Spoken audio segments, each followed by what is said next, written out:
visita de noche, por si me ocurre eso. Claro. No sé si me ocurre, pero... Hola, buenas tardes. Le damos la bienvenida a la primera jornada de ciclo de poesía de mujeres en librería Bonilla. Mi nombre es Andrea Ursúa y estoy muy agradecido que ambas poetas estén acá en la librería. Va a ser una charla bastante amena, espero. Son muy interesantes sus poéticas, pero tampoco me quiero adelantar. Voy a leer una pequeña semblanza. Tania Jaramillo, 1989, licenciada en Lengua y Licenciaturas Hispánicas por la Universidad Nacional Autónoma de México. Autora del libro Las Cuerpas, publicado por Malpaís Ediciones.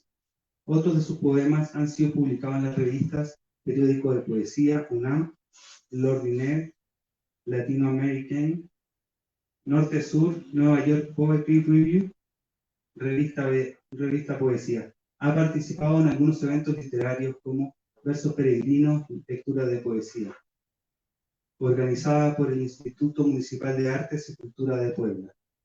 4 poetas latinoamericanas para la Feria del Libro de Caracas 2020, el Encuentro Internacional de Poesía en Milpa Alta 2022, entre otros. Su libro ha sido presentado en distintas universidades como la UAM, la Ibero, la UGED. En esta última colaboró para la radio UGED con el tema Lenguaje Incluyente. También nos acompaña la doctora Angelina Muñiz Huberman, Premio Nacional de Ciencias y Artes, creadora emérita del Sistema Nacional de Creadores de Arte, académica numeraria de la Academia Mexicana de la Lengua, doctora honoris por la UNAM, autora de 60 libros de poesía, narrativa, ensayo, traducción, catedrática de la Facultad de Filosofía y Letras de la Universidad Nacional Autónoma de México durante sus 54 años. Entre los premios recibidos, Javier Villurrutia, Sor Juana Inés de la Cruz, de la FIL de Guadalajara, Universidad Nacional de México, protagonista de la literatura mexicana, además de condecoraciones internacionales, traducida a varios idiomas e incluida en antologías internacionales. Sobre su obra se han escrito libros, tesis y ensayos.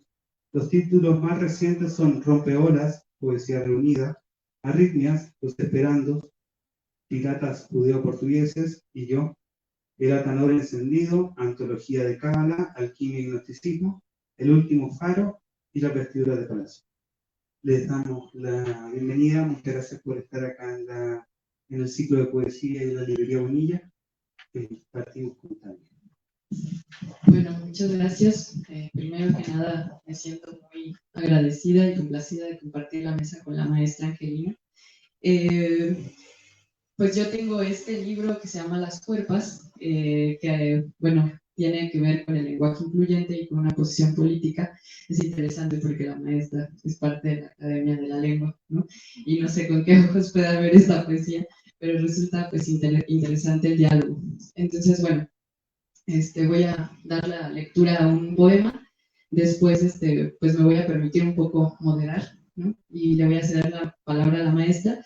Y luego, si quiere, puedo leer yo las preguntas y voy con su respuesta y luego yo puedo responder y así podemos empezar la mesa. Bueno, voy a leer este poema. La nostalgia es algo que entra por la columna vertebral y congela el hipotálamo. Un llanto bajito que nadie oye. La pelota en la azotea de la vecina, sin remedio. Rezarle a Dios, aún creyendo que no existe. Recordar olores de una piel a la que jamás volveremos. Es el universo allá afuera haciéndonos polvo, moviendo astros sobre nuestra tristeza, expandiéndose. La masa estelar de un tiempo más lejano que el amor, que palpita con destellos de muerte. El sitio donde la mente, tal vez lisiada, se atormenta por el origen de las cosas, aquello que casi tienes en las manos como el elefante que después de recorrer kilómetros encuentra un árbol para quitarse la sed. Es el elefante que ve el árbol y comprende que no podrá comer de sus hojas porque su cuerpo no tiene el don de alcanzar la copa de los árboles. Muchas gracias, maestra. Ah, bueno, sí, primero sigo. Ah, perdón. Ok. Ah, Sí, en la página 19. Bueno, voy a continuar esta lectura. 1. Por la casa donde crecí hay un parque en que los taxistas estacionan para unir labios y saliva con sus amantes, hombres maduros de vientres duros de grasa y alcohol, y mujeres maduras de vientres colgados y labios rojos, se besan como adolescentes y juegan a vivir otras vidas. En el fondo, ¿quién no quiere ser besado con amor? ¿Quién no espera que después de un baño caliente llegue una boca a descansar sobre la suya como una tregua al tráfico, al smog, al frío? Lo que piensas, decir, marcar un número telefónico y que alguien atienda, que escuche de verdad que te estás enterando de algo. Alimentaste a un gallo en la casa de tu abuela y le acariciaste la cresta. Luego viste cómo lo tomaron por las patas y lo sostuvieron de su centro palpitante y le arrebataron el cacaraqueo de las 5 a.m. En el piso se extendió una grasa espesa, roja casi violeta, donde cayó un rayo de sol que te encandiló los ojos para que servida a la mesa comieras de su carne. Hoy viste las nubes, las descubriste como si no las hubieras visto nunca. Amaneces con el pecho abierto y sientes el viento en las entrañas. ¿Quién no quisiera sentir el amor en la piel? Una vieja con la boca amarga cambiaría una de sus mañanas al sol, a su esposo, por una lengua húmeda acariciando sus labios. Voy a continuar con otro poema. Conocí el deseo la noche en que soñé con una perra en brama. Sumergía a toda la colonia en sus olores y remojaba en tibias miasmas las calles, los baches, las azoteas. Sangraba frente a la Virgen dentro del pedestal forjado para persignarnos y se restregaba en dos patas frente a ella, manchando de sangre el concreto. La olíamos, yo y los perros, la deseábamos y padecíamos. Cayó sobre la noche la médula del obsceno, reconocí en mi cuerpo a la perra, la que murió a palos bramando mi nombre. Como en una tierra húmeda, busqué con los dedos la profundidad justa donde crece una semilla. Olí desde mi cuerpo otro cuerpo y llegué a las tinieblas de un sótano silencioso y agrietado por la lluvia. Me quedé palpando las paredes, oliendo el moho, con hambre y los ojos adormecidos de placer. Voy a leer este último y voy a ceder el micrófono. Gotea el alma del techo, humedad errante vaporiza tu mente. Detrás de los cristales que nos separan de la penumbra, piensas en alguna parte de mi cuerpo. Sin querer tocar, pides olerme, cobijarnos juntas, conocerlos por los sonidos de las entrañas, de olores vivos, sudores acumulados de una tarde, cabellos sin lavar hace 3 días. Quedar dispuestas a las contingencias del tiempo, donde los misterios suceden y los abrazos significan solo amor. El amor, la sangre de Quetzalcóatl derramada desde su pene para darnos vida, la Solteotl devorando la suciedad de nuestros corazones, dejándonos libres y eróticos. Frente a ellos te pido, fecúndame con ese útero de mamífera, que caigan pesados tus pechos sobre los míos, toma mi boca entre tus dientes y habla, cae sobre mí. Con tus labios secos de susurrar cosas húmeda, báñame en la oscuridad, con tu lengua filiforme, entra y roza los pliegues, ámame dura y suave, como la lluvia toca las hojas de la flor en la tormenta. Muchas gracias.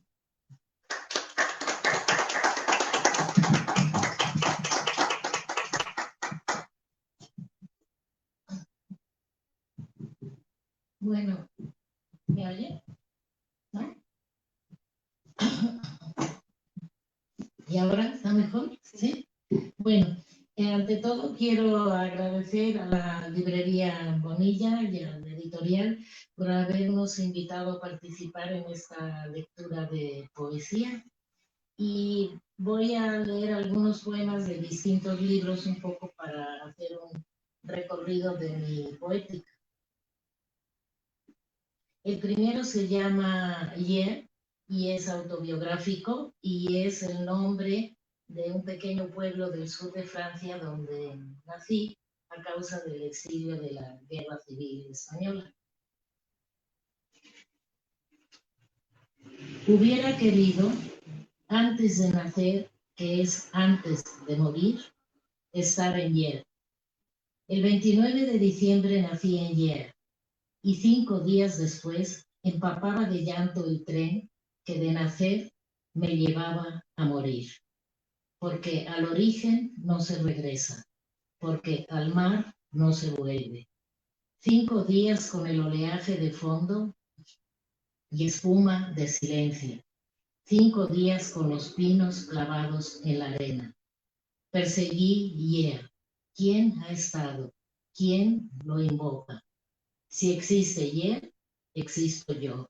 Si está en el mapa, estoy yo. Lucano dice que en sus aguas pelearon romanos contra griegos. Paul Klee, que padeció mi enfermedad, la del alma y la del cuerpo, estuvo allí días pintando. ¿Quién más? ¿Quién más ha estado en Yer? ¿Cómo hubiera querido, pero cómo no estaré antes de morir, que es antes de nacer?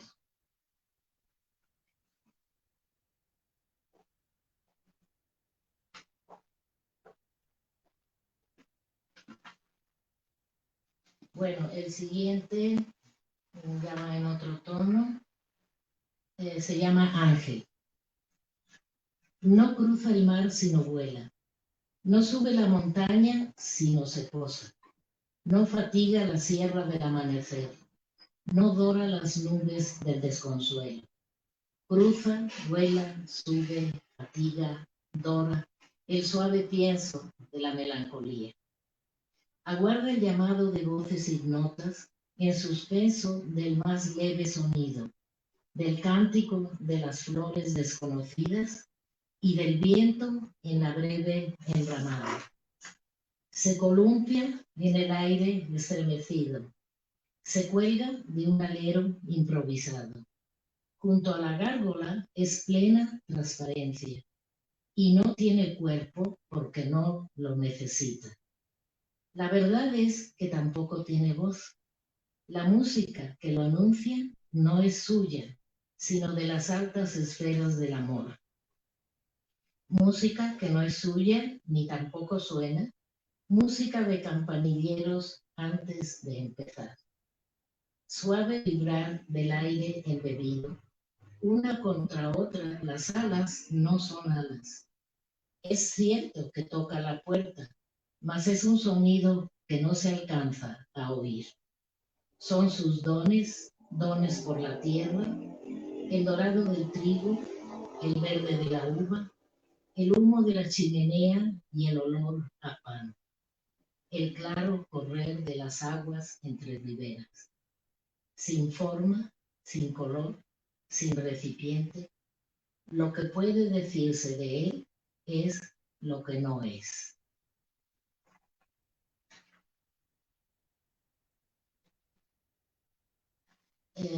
Este que se llama Ruibarbo. Tajante sol de verano, sudorosa frente. El jardín se abre como una puerta salvaje. Recobro el monte perdido de la infancia, las asfixiantes hierbas, las plantas intocables, belladona, cicuta, beleño, el éboro, cizaña. Crecen y se enredan hojas con hojas, venenosas, estranguladas, sin surco ni senda marcada, bulbos negros, estrías, sépalos confundidos, tallos enervantes que crecen sin parar. Con la mano me abro camino y aparto el peligro. Las altas ramas me atrapan y aún puedo alejarlas. Me arrodillo a escarbar la tierra, a poner orden. Sobre mí se cierra el cúmulo de las tormentas. Es inútil. No podré seguir adelante. Mi cuerpo se fatiga. El miedo me apresa. Días y días de trabajo perdido. Ni una línea de horizonte aclarada, hasta que una buena vecina me dice que solo del ruibarbo haré mermelada.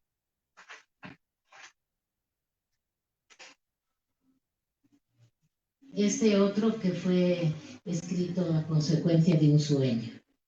Se llama Una jornada insensata. Colgó la piel de lobo a la puerta de su cabaña y no significó nada. Tachonó de murciélagos el alero inclinado y no significó nada. Huesos blancos ondeaban de su chimenea apagada y no significó nada. Con despojos, aullidos y desatinos, adornó las paredes implacables y no significó nada. Remontó el aire y quemó las hojas del otoño desvaído y no significó nada. Agujereó espantapájaros e implantó silbidos de serpiente y no significó nada. Trastabilló sobre la nieve no hollada y sus brazos en aspas giraban y no significó nada. Atrapó gorriones rezagados y desenterró culpas empedradas y no significó nada. Cuando regresó agonizando de su jornada insensata, la puerta de su cabaña se abría al orden de un mundo en calma y no significó nada.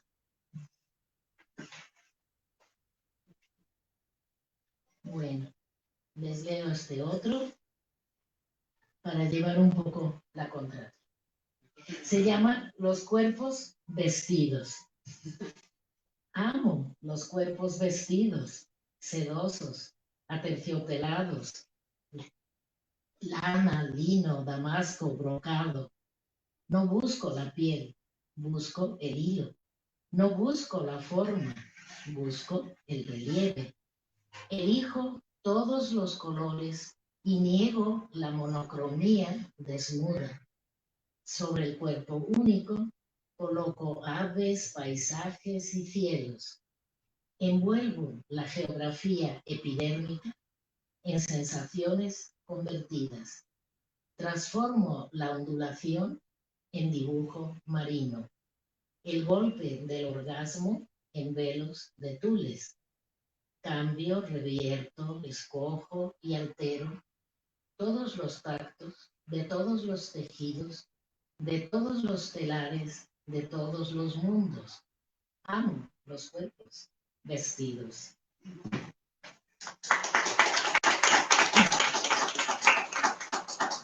No sé si quieras leer los poemas. Bueno, este es el último de esta sesión y ya después vamos a ir alternando. Bueno, es el último porque es relativamente reciente, ya que se refiere a la pandemia, al COVID, ¿no? Fue escrito casi al principio. Se llama Los cuatro jinetes de la corona, es el coronavirus, ¿no? Se abrió el pergamino de los 7 sellos, no ayer, sino hoy. 4 jinetes saltaron de las páginas, 4 caballos, blanco, rojo, negro y amarillo, no ayer, sino hoy. Salpicaron a su paso el aliento de la muerte, gotas de rocío, espuma, saliva, transparentes de cristal. Diamantes de la corona extraviados, signos de todo mal envuelto en dolor. El invisible recoge su manto y los caballos al galope no pueden ser detenidos. Blanco sin principio ni fin, niega su luz. Rojo de sangre en éxtasis derramada. Negro de hambre desmaya los trigales. Amarillo de muerte acecha en las esquinas. No ayer, sino hoy. La corona de la creación se desmorona. No el invisible, sino los invisibles todopoderosos. entran y salen de uno a otro confín. Espuma entre las manos batida, saliva que se esconde humillada. Sola la esperanza del rocío baila, máscara de otros tiempos, cubre deseos de no ser reconocidos, como si así se ahuyentara la corona de todos los tiempos. En este nuestro tiempo renacida, al trote de los 4 caballos enloquecidos, no ayer, sino hoy.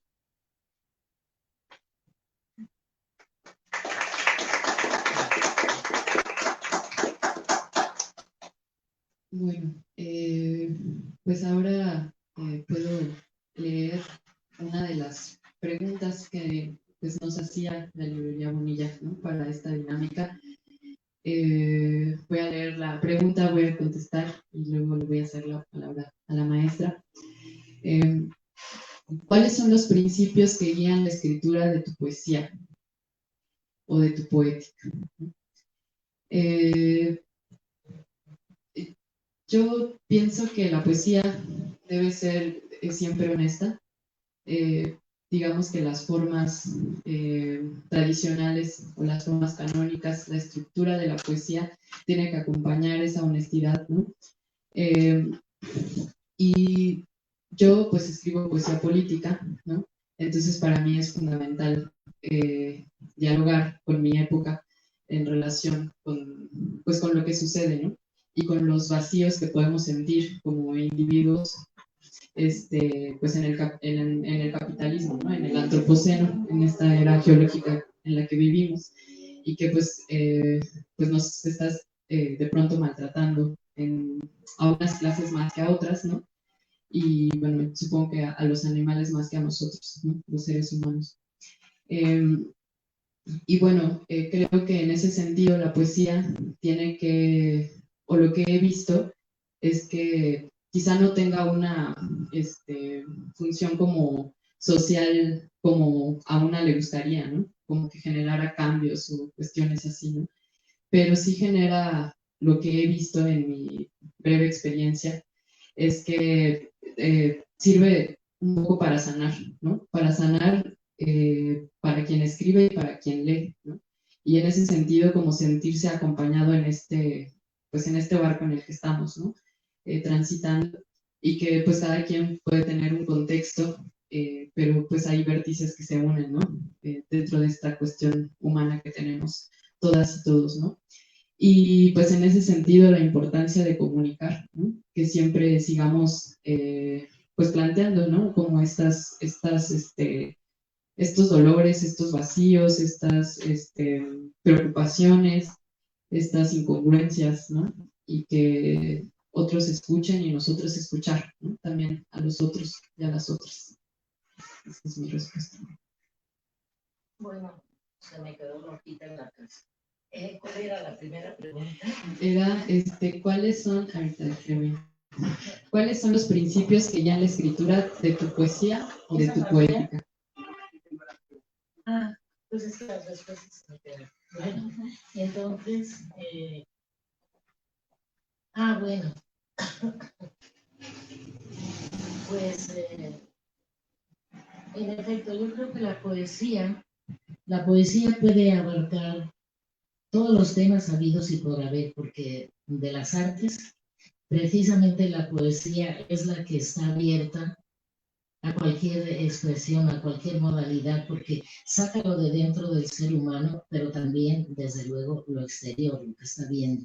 Entonces, esa mezcla de dentro y fuera es lo que hace posible que desde tiempos inmemoriales, pues la poesía sea poesía. Además, lo primero que empezó a descubrir el hombre, estoy pensando en el prehistórico, pues fue la manera de comunicarse, la manera de crear un lenguaje que claro, primero fue onomatopéyico, porque de dónde sacaba las cosas si no es de los sonidos de la naturaleza. Y esos sonidos pues nos han llegado también hasta nuestros días, eso es lo interesante. Cómo somos en realidad pues una herencia de todo lo que se ha sentido, pensado, escrito, y de la poesía desde sus orígenes hasta nuestros días. La poesía es algo inevitable. Pase lo que pase, aún con censura, hay modo de escribir poesía, aún siendo perseguidos, aún escribiendo, por ejemplo, eh, Luis de Carvajal en la cárcel de la Inquisición, pudo escribir en los huesos de aguacate algunos versos o principios de versos que de algún modo se sacaron, diríamos, de contrabando y que dieron lugar a mantener la poesía aún en las peores circunstancias imaginadas.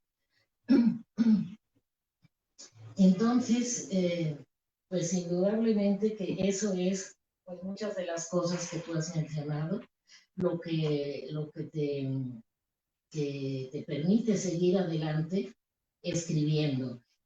Yo en realidad no tengo principios establecidos, sino que me surgen los principios en el momento.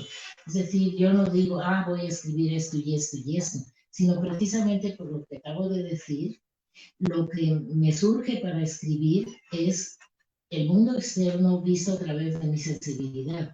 Muchas veces algún poema o algún escrito puede partir de una simple noticia del periódico o de algo que se oyó a lo mejor viajando en el camión, en el metro, en cualquier lado, y alguien dice algo, tú lo escuchas y a partir de ahí estás recogiendo esa vivencia universal que tenemos todos, ¿no?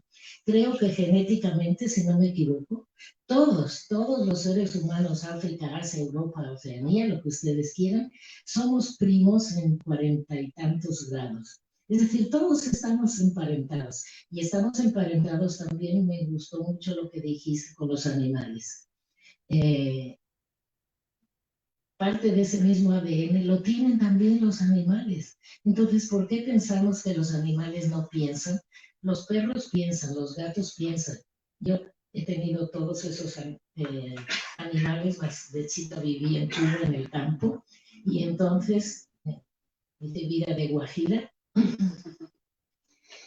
Y entonces son capaces incluso los perros de fingir, de mentir, de engañar a sus propios amos. Y con los ojos, si ustedes tienen perros y han tenido esa experiencia, te están diciendo muchísimas cosas. Es decir, se puede hablar sin decir palabras, pero la poesía se permite esa transgresión y sin usar palabras. Y entonces, como les decía, de muchos elementos del exterior, pasados por el tamiz interior, claro está, pues surge en mi caso la poesía. Bueno, aquí seguimos con la siguiente pregunta o con lectura. Como puede ser la pregunta para hacer y luego vamos con Más poca. Bueno, la siguiente pregunta es, ¿qué influencias literarias, artísticas, filosóficas han sido esenciales para el desarrollo de tu poesía? Bueno, yo desde luego que en algún punto, después de transitar por la carrera de lenguas hispánicas, en la que pues el programa de estudios está conformada mayormente por la lectura a varones, que bueno, le agradezco también, ¿no? Pero sin duda tuve que buscar, ¿no? Y decidir leer mujeres para poder encontrarlas. Entonces, leí pues poesía de María Auxiliadora Álvarez, una poeta venezolana, sin duda pues Alaide Fopa, Concha Michel, ¿no? Que era feminista, revolucionaria, música también, ¿no? Me gusta, pero bueno, yo creo que mis dos grandes maestros en la poesía fueron Ernesto Cardenal y Roque Dalton, ¿no? O sea, son dos hombres que yo admiro mucho su forma de escribir. Cardenal creo que me hizo voltear a ver de una manera el mundo, ¿no? Que es la manera más vinculada a lo espiritual y a la naturaleza, ¿no? Como, y al universo, más bien como un conjunto todo, ¿no? Es como estamos sucediendo en conjunto, ¿no? Desde lo cósmico hasta lo muy cotidiano, ¿no? Recuerdo incluso un poema que me pareció de los más bellos que leí hasta ese momento, que era que él estaba recostado en una hamaca y volteó a la pared y vio una lagartija que se comió a un zancudo. Y él dijo, y eso me gustó, ¿no? Me gustó ese gesto de la vida. Y como en estos ámbitos, bueno, desde esas cosas cotidianas hasta las que se van hacia afuera, ¿no? Y tiene pues el cántico cósmico y leyó mucho sobre eso, ¿no? Sobre el universo, sobre los planetas, sobre física cuántica. Y pues era sacerdote, entonces era muy espiritual. Y creo que, bueno, fue él una de las personas que más me ha influido, ¿no? En la forma de mi poesía. Bueno, entonces ahora es mi turno.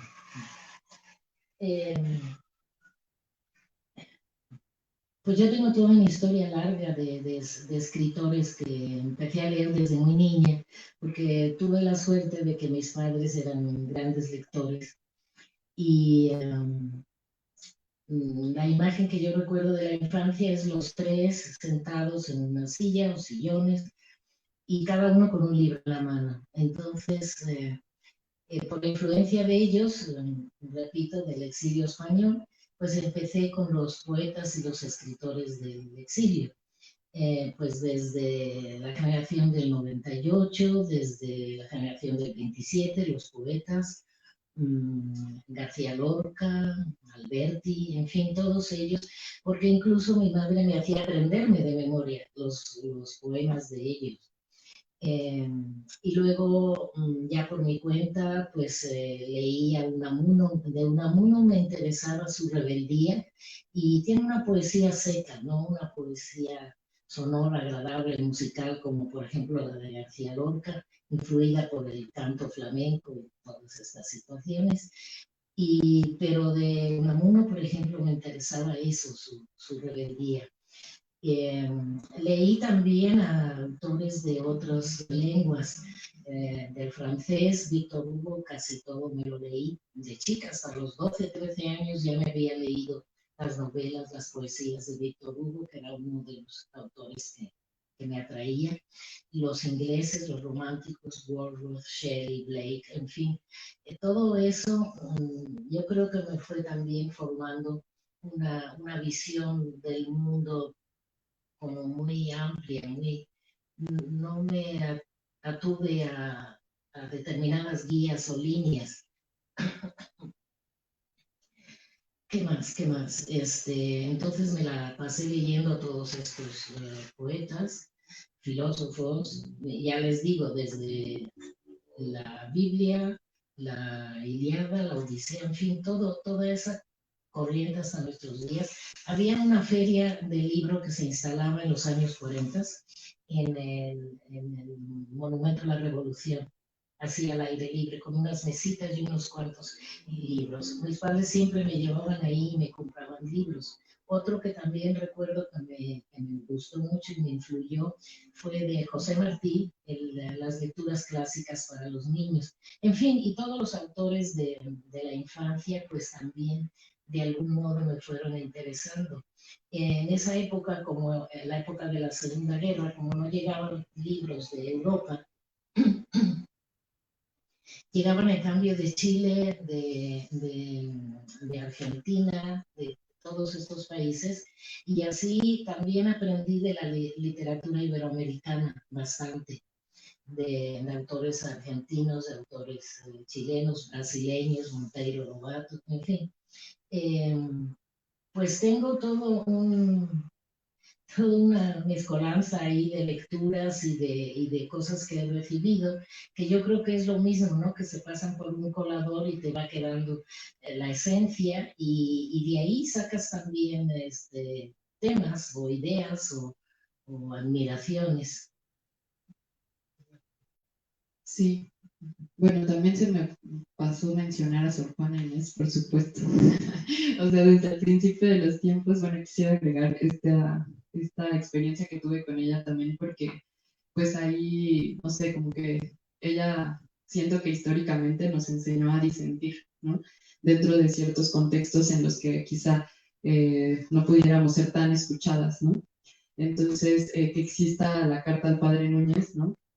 Donde incluso evidencia, ¿no? El ridículo al que de pronto llegaban los varones en su sentirse a lo mejor pues cohibidos por su genio, ¿no? Que hasta le pedían hacer la letra chueca, ¿no? Porque si la hacía pues muy bonita, pues no podía ser, porque parecía de varón esa letra, ¿no?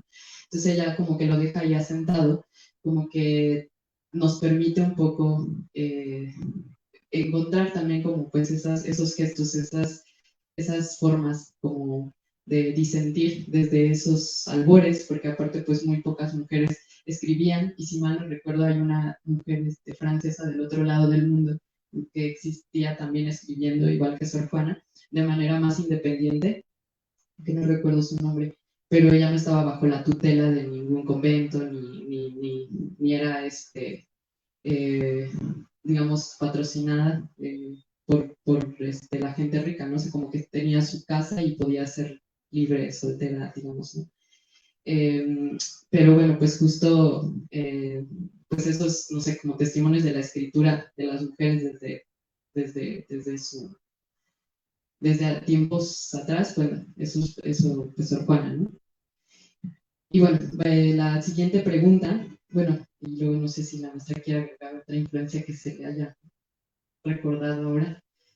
Pero bueno, dice, ¿qué caminos crees que seguirá la poesía futura? Bueno, pues es una pregunta un tanto, no sé, pues es muy complicada porque está como para ser un poco, no sé, es como una, no sé.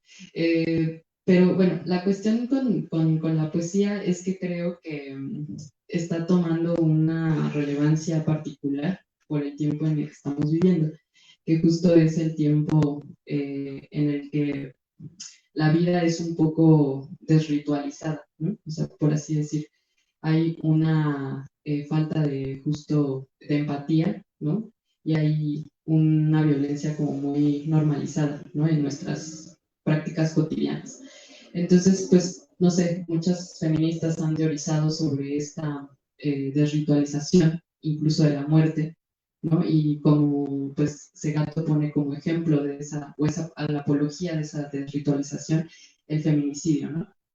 Pero bueno, surge en varios contextos esta cuestión y yo creo que las artes sirven justo para dar un mensaje que no sea igual que la noticia periodística, ¿no? Que justamente en su crudeza ya no nos comunica nada, ¿no? Si nos dicen que mataron a una mujer de ciertas maneras brutales, de una manera gráfica, como que la gente no es capaz de comprender la magnitud de ese hecho, ¿no? Pero quizá las artes, no solo en la poesía, ¿no? O la poesía, bueno, está en todos lados, no solo en los poemas, ¿no? Puede haber una forma, ¿no? De acercarse a esa, o sea, a sensibilizar como a la gente sobre esta violencia que vivimos, ¿no? Y pues la violencia que de hecho también padecen los animales y las plantas y todos los seres vivos que estamos aquí, ¿no? Y que además, y que más allá de nosotros, que somos el centro de este antropocentrismo, digamos, pues hay como, o sea, vamos al supermercado y ya ni siquiera vemos a los animales, ¿no? Vemos pedazos de carne y ni siquiera nos preguntamos de dónde viene esa carne, quién era ese animal, quiénes eran sus padres, ¿no? Es decir, de dónde viene literalmente, pero también de dónde viene en su avance evolutivo, ¿no? O sea, cuáles son las prácticas que desarrolló durante siglos y siglos y siglos de evolución para llegar a ser el salmón, ¿no? Por así decirlo. Y que de eso estamos cada vez también más alejados, ¿no? Entonces de pronto siento que la poesía en las artes en general nos podrían ayudar como a vincularnos otra vez con la naturaleza y con nosotros mismos, ¿no? O sea, entre seres humanos. Y más que, tener ahí como una visión a futuro, una profecía o algo así sobre cuál será el rumbo de la poesía, yo creo que eso podría ser, una forma en que podríamos utilizar la poesía. Sí, esta pregunta es en efecto difícil de contestar porque del futuro no sabemos nada. Es que no sabemos ni lo que va a pasar dentro de 5 o 10 minutos. No sé qué palabras va a usar Tania, no sé si se va a apagar la luz. Cualquier cosa puede suceder. Entonces, realmente del futuro es muy difícil decir algo.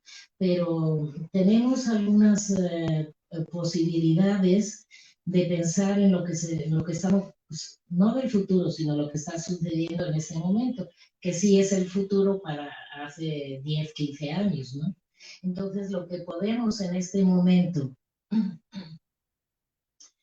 pensar de lo que hace 10 o 15 años es que efectivamente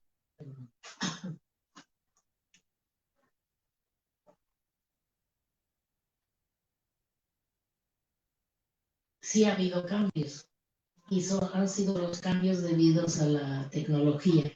Pero eso tampoco nos debe asustar, porque toda la historia de la humanidad es cambios constantes en las tecnologías.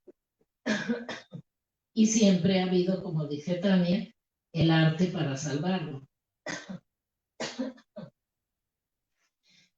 Pues pienso en los descubrimientos arqueológicos, por ejemplo.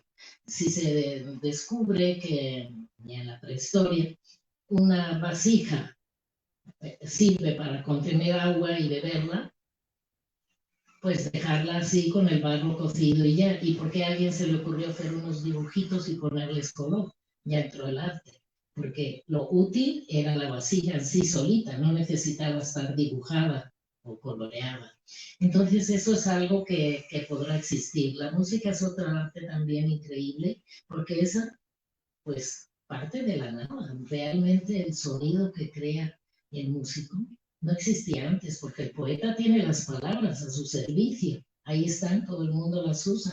Hay diccionarios, hay de todo.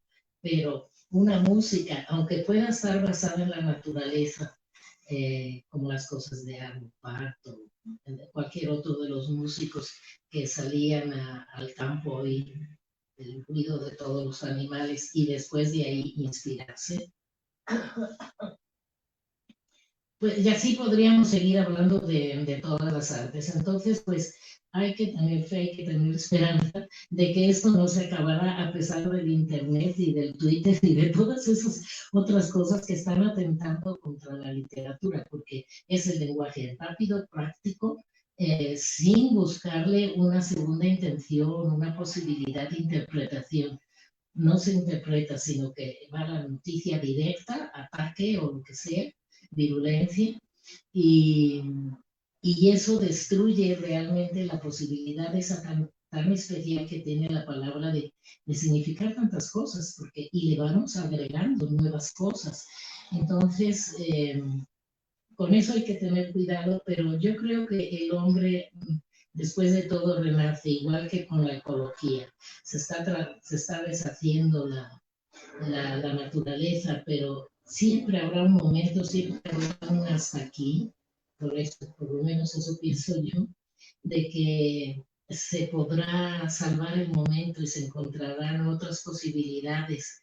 Y, o sea, yo creo que ante la desesperanza que hay en muchos casos, pues hay que tener un poco de esperanza y ver que esto se pueda sacar adelante.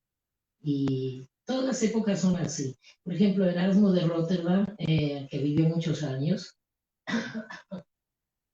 Renacimiento, eh, primero escribió obras y dijo, oh, esta es la obra más maravillosa. Se han hecho tantos descubrimientos, se ha descubierto todos los continentes. Estoy feliz de todos los grandes inventos, descubrimientos, el telescopio, esto, lo otro. Y después ocurrió la guerra de los 100 años en Europa y fue devastadora, fue horrible.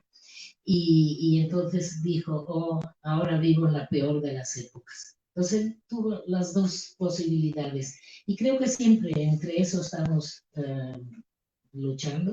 Vemos la guerra en Ucrania, todas las cosas que surgen cuando pensábamos que ya se podía crear una sociedad pacífica y agradable, etc. Bueno, entonces, pues yo creo que eso es la cuestión del futuro, que en realidad no podemos saberlo, pero podemos ayudar a construirlo, eso sí. Pues ahora creo que lees dos poemas. Bueno, sí. Pues bueno, voy a leerles un poema a propósito de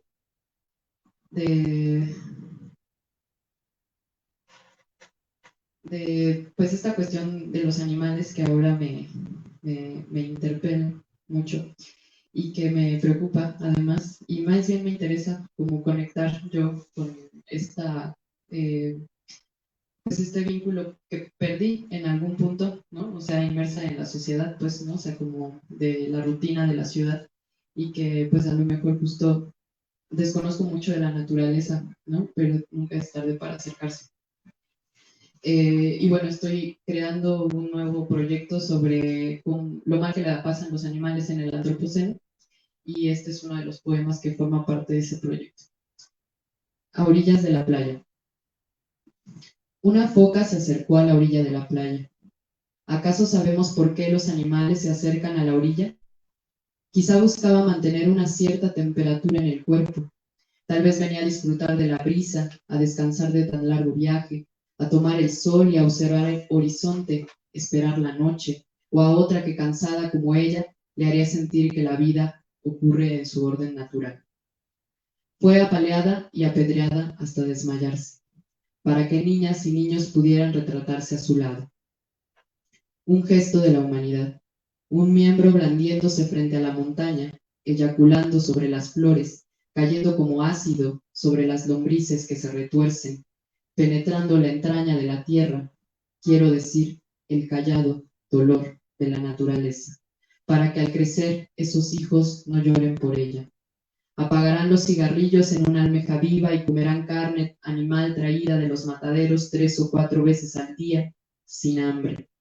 Lo malo es la rabia con la que arrancamos su piel, que no es la misma que la de los leones cuando devoran al ciervo traído por las leonas, ni como los buitres que se nutren de la carne descompuesta para no desperdiciar el sacrificio de la vida, ni es como mi abuela preparando la tortilla para las gallinas con las que después nos daría de comer.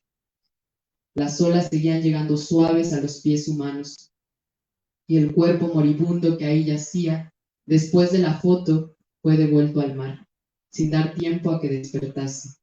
La espuma siguió siendo un paisaje hermoso en el horizonte. Ningún dios del Tlalocán se anunció con una tormenta. Ningún titán ni Nereida asfixiaron a esos hombres al nacer. Ninguna sirena los enloqueció. Todo sucedió ante la impunidad de todos los dioses de los que se tiene el registro. Bueno, voy a leer un par de poemas más. En la 14, sí, y sería todo. De niña mi madre agarró sin querer un nido de ratas, las sintió moverse entre sus dedos, chillar, luego las dejó caer en un grito. ¿Te has preguntado por qué naciste tú y no otro? Mi hermano decía que sí y guardaba silencio. ¿Qué significa el silencio para un niño? Para la niña que habité, el silencio era la náusea de tener un cuerpo, un extrañamiento de no creer en Dios. Entendía que éramos hijos proscritos de Adán y Eva y era repulsivo pensar en mi padre como mi hermano. No comprendía el amanecer, mojaba la cama a diario y me derramaba sin darme cuenta en busca de algún río que me perdiera en algo más grande que yo y que mi casa. Fui una niña envejecida, de pensamientos tortuosos, con esa repulsión de sentir una piel, un peso, un aroma, unos cabellos despeinados a la luz del día, como una sombra húmeda que no acaba de amanecer. No amé. Me preguntaba con los dientes, con las manos morenas, diminutas, irrisorias, con las piernas con pequeños vellos negros, con la soledad de ver a mi madre en el patio bajo la lluvia, con mis juguetes preferidos, con mis ganas de andar en bicicleta cuesta abajo. ¿Por qué yo? y de quién es este cuerpo. Mis sueños son habitaciones que llevan años en penumbra. Tú las conoces.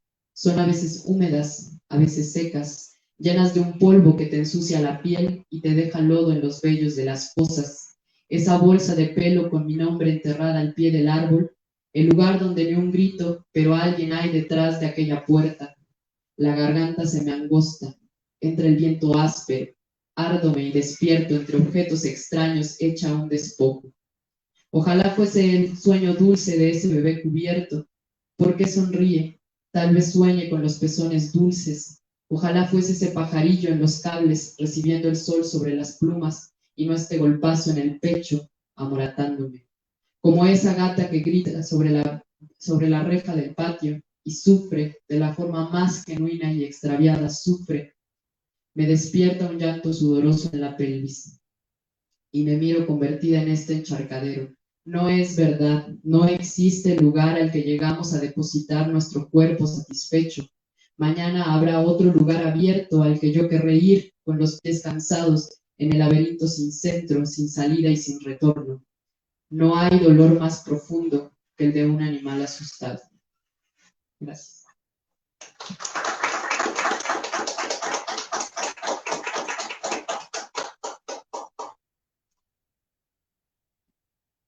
Bueno, ahora es mi turno.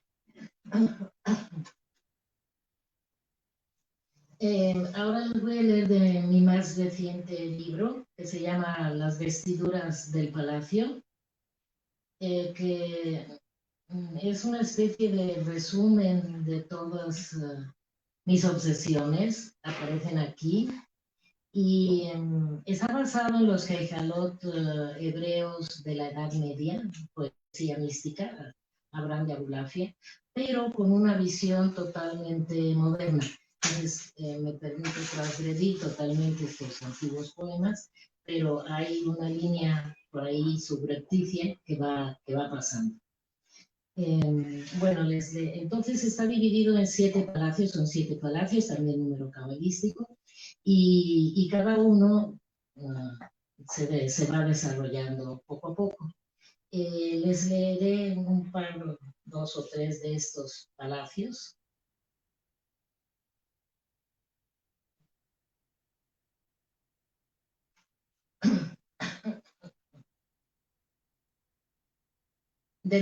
Se llama El osado ante el palacio. De las llanuras de cristal, de las espesuras de luz, caminando entre abrojos, apartando hojas y ramas, derramando agua de las fuentes, el viento ondulante en lo alto de la montaña resplandece el palacio.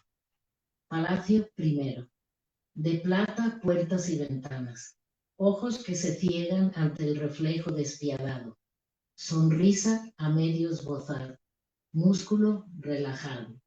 Las manos se elevan, el cántico ya resuena. ¿De dónde la música escuchada es un misterio? Escalas del arpa, por casi ángeles, tocadas, notas vibran entre las nubes escapadas. ¿Quién es el caminante que temeroso se acerca? Alguien ha pretendido buscar lo inhallable. Alguien ha borrado las huellas en la arena. Alguien ha emprendido la ruta no trazada. Alguien ha osado enfrentarse al innombrable. La carroza yace delante con ruedas de fuego, destellos de aspas imparables, intocables. 4 ángeles las cuidan y se mecen en ellos. 4 ángeles que no son ángeles, sino astros.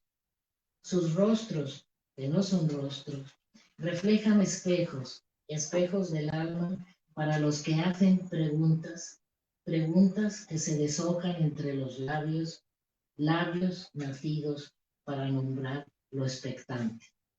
Lo expectante se revuelve en lo temido. Aristas de la policromía no son nada. ¿Qué es lo que se espera si no se sabe lo que es? El osado titubea frente a la carroza. Quisiera rodearla, grabarla en la memoria, interrogar a los ángeles mensajeros, mas es su porfía vano resplandor perdido. Hasta aquí había llegado, ni un paso más. Arriba, por todo lo alto, el palacio deslumbra.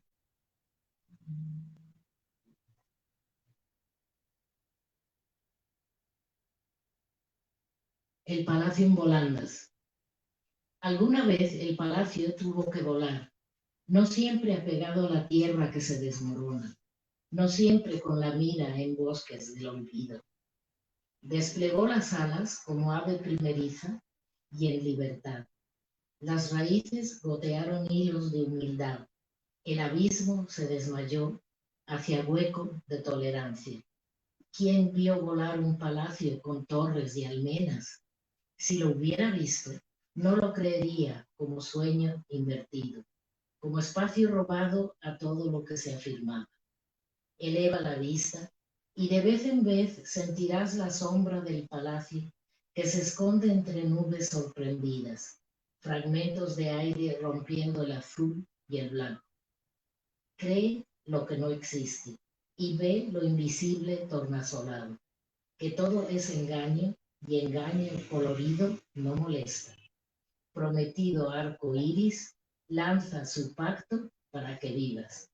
Alto y más alto el palacio desaparece con su peso, en armonía, con su ligereza ya no sentida.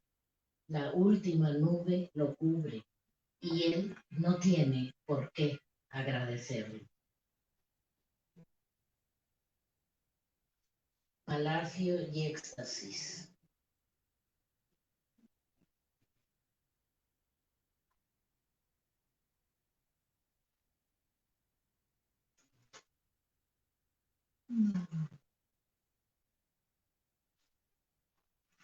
No, mejor, me arrepentí. Uno que se llama Palacio Feroz. Dice así. Palacio Feroz. Altos torreones amenazantes, ventanas de ojos desorbitados. Palacio lobo feroz creído. Contra viento y marea, muestra faz relumbrante, portones y aldabones. Sin que se sepa qué cara es la suya, si bienvenida o maltraída. Como si usara un disfraz, no parece seria su ferocidad. A lo mejor es mera simulación. Pero como no se sabe cuál sería su reacción, más vale darse la vuelta y no regresar.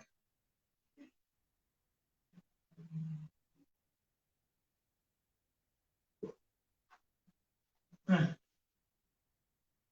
cuentos de hadas.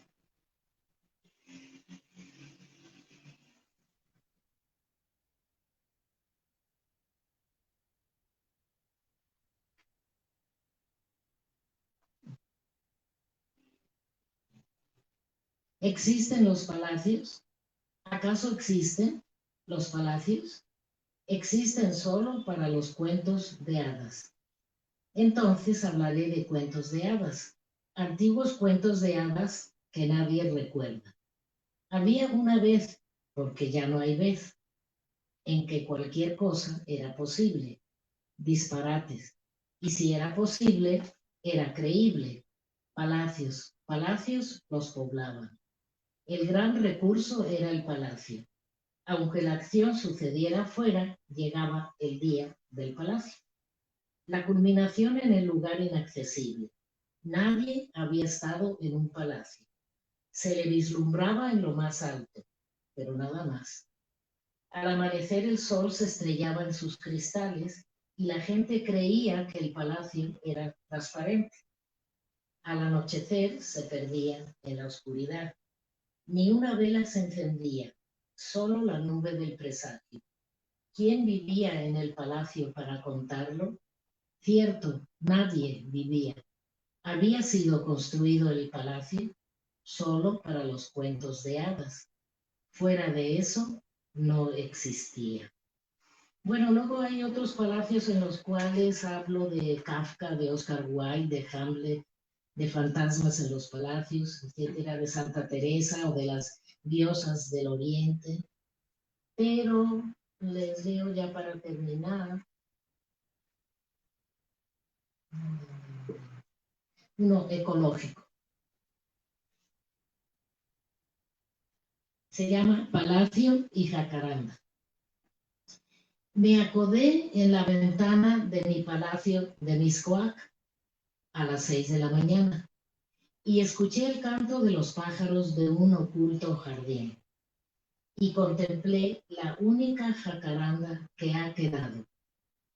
El coro de pájaros y las melodías subían y bajaban, se emulaban y variaban. La jacaranda en plena flor sonreía y yo, acodada en la ventana, amaba. Amaba ese instante único, felicidad plena, mientras el coro de pájaros poco a poco se diluía hasta que solo quedamos la jacaranda y yo.